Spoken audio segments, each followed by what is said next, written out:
Welcome back to the Deep Dive, your shortcut to getting well informed. Today, we are tackling, well, a bit of a giant.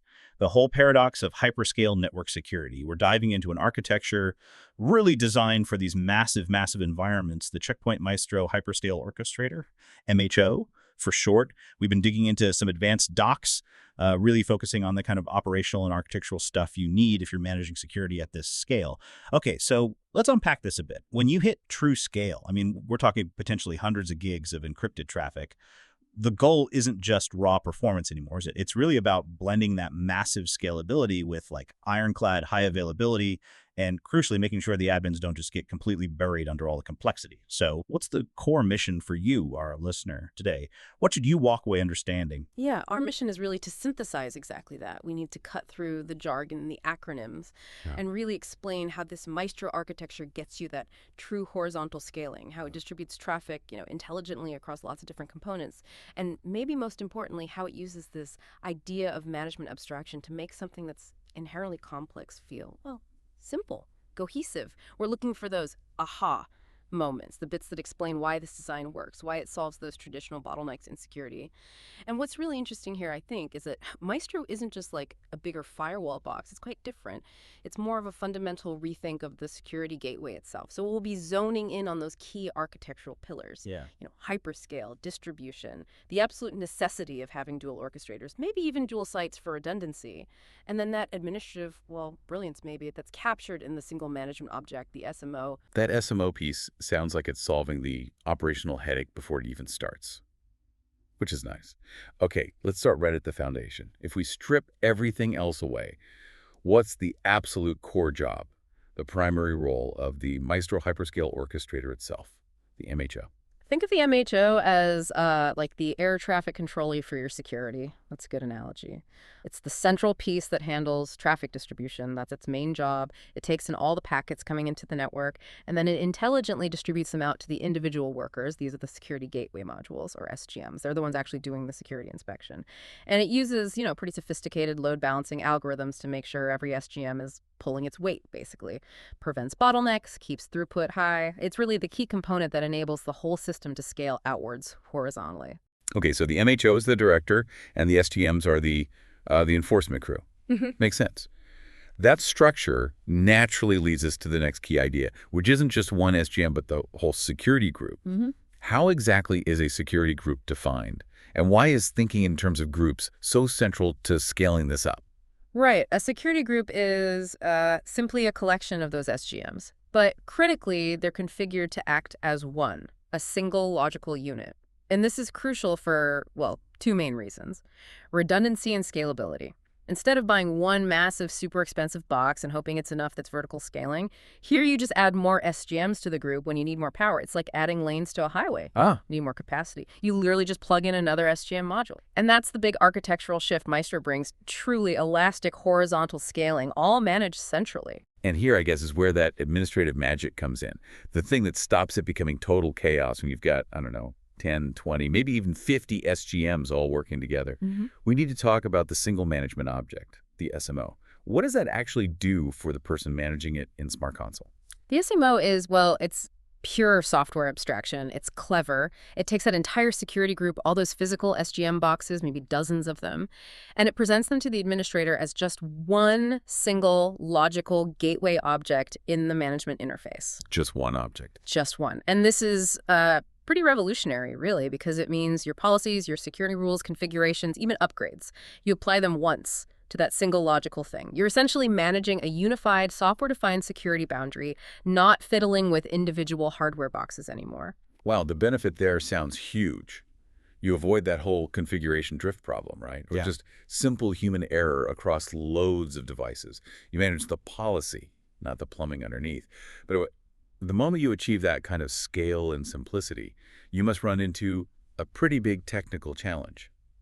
How do you keep connections stable when traffic might be hopping between different physical boxes? Exactly. That's a critical point. You have to maintain flow integrity, especially when you deal with what's called asymmetric connections. This is where the correction layer becomes absolutely vital. Okay, let's unpack that correction layer. For someone listening, why is asymmetric traffic such a headache in this kind of multi-SGM world, and what exactly does the correction layer do to fix it? Right. The problem pops up whenever a connection needs to maintain state. Think about things like NAT translations or VPN tunnels or even just complex routing where traffic takes different paths. In a big scaled-out system, the packet coming in might hit, say, SGM number 1, but the response packet going out might get routed perfectly logically, maybe through SGM number 5. Yeah. Now, if SGM 5 doesn't know anything about the original connection, if it doesn't have the state table info from SGM 1, what happens? The connection just drops. Instantly. The firewall on SGM 5 sees this packet trying to leave, doesn't recognize it, thinks it's some kind of attack or error, and bam, drop packet, session dead. The correction layer stops that happening. It sort of sits logically between the outside network and all the SGMs. It's like an intelligent go-between. Its main job is to make absolutely sure that all the packets for one specific connection always end up being processed by the same SGM that handled the start of that connection. It enforces consistency. Exactly. It effectively coordinates things, making sure session integrity is maintained even though the work is spread out. It eliminates that whole asymmetric routing problem within this shared pool of resources. Honestly, it's probably one of the most complex but crucial bits of engineering that makes hyperscale stability possible. That's a really powerful piece of logic there, maintaining state across this fluid group of workers. Okay, let's shift focus slightly to failure at the director level. We talked about the MHO being the traffic controller. So in a dual orchestrator setup where you've got 2 MHOs running, what's the resilience mechanism? What happens if one of those orchestrators just fails?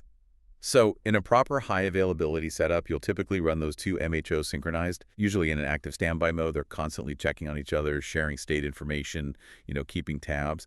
The absolutely critical point is if the active MHO has any kind of problem, could be hardware failure, could be a software glitch, anything, the standby MHO detects that failure basically instantaneously, and it automatically takes over all the traffic distribution duties. Yeah. Seamlessly. And the bottom line for the listener, for network uptime, continuous operation. That's the goal. You get true fault tolerance right there at the distribution layer. It ensures that even if the main traffic director fails, the impact is absolutely minimal, maybe negligible, no loss of security coverage.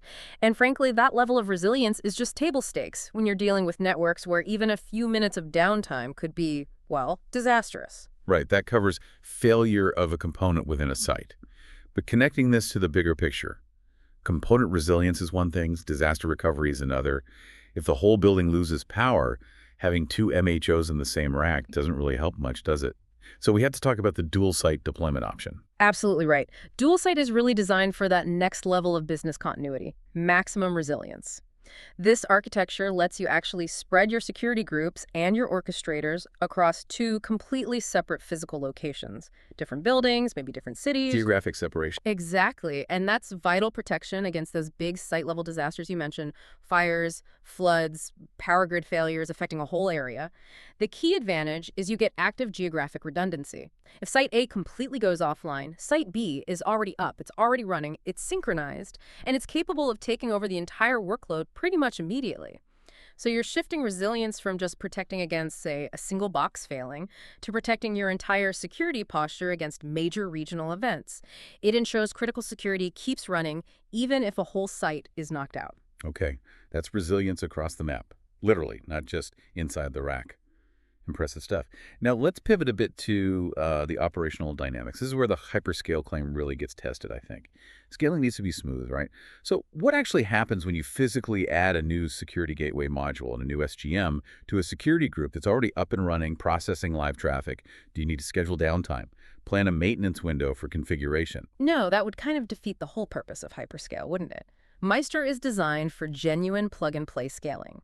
When you connect a new SGM, it automatically finds the orchestrator, registers itself with the security group it belongs to, and then this is the really critical part. It automatically synchronizes 3 key things: the current configuration, the latest security policy, and the most complex bit, the current state tables of all the existing connections flowing through the group. Wow, state table sync on the fly across potentially thousands of connections. That sounds technically very challenging. Oh, it absolutely is, but it works. And because those state tables sync up quickly, the new SGM can start processing live traffic alongside all the others almost immediately.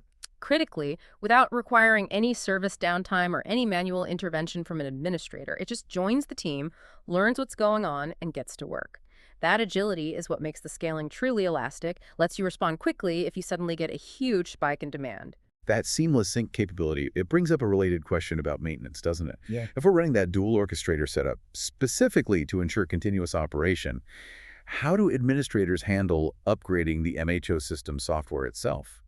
You can't break the promise of uptime. Right. You definitely cannot take both directors offline at the same time. That would violate the whole HA principle.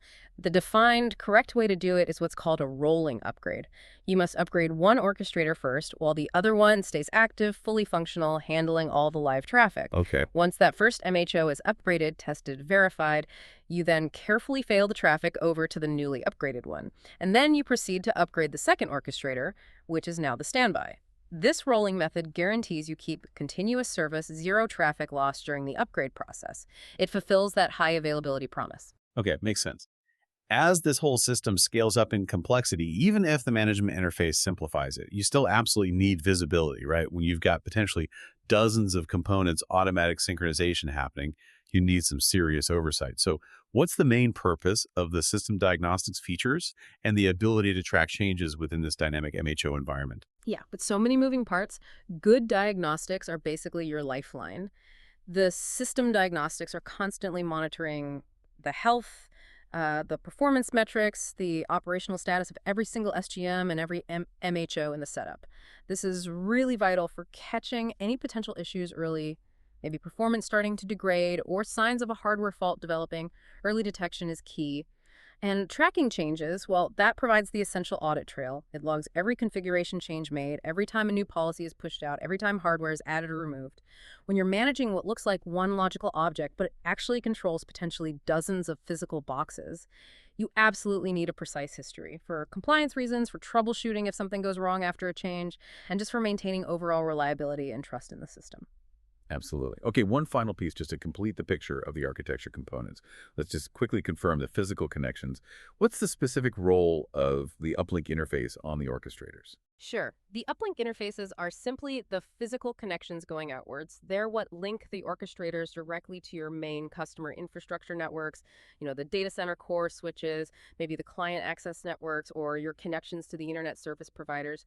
They are the physical gateway for all the inbound traffic that needs inspecting and all the outbound traffic leaving after inspection by the Maestro security group. Essentially, yeah, they're the main on-ramps and off-ramps for the entire hyperscale security process. Well, thank you for joining us for this deep dive into the world of hyperscale security architecture. We certainly hope you feel better informed about the forces shaping modern network resilience. Yeah, join us next time for another deep dive into the sources. Until then, happy learning.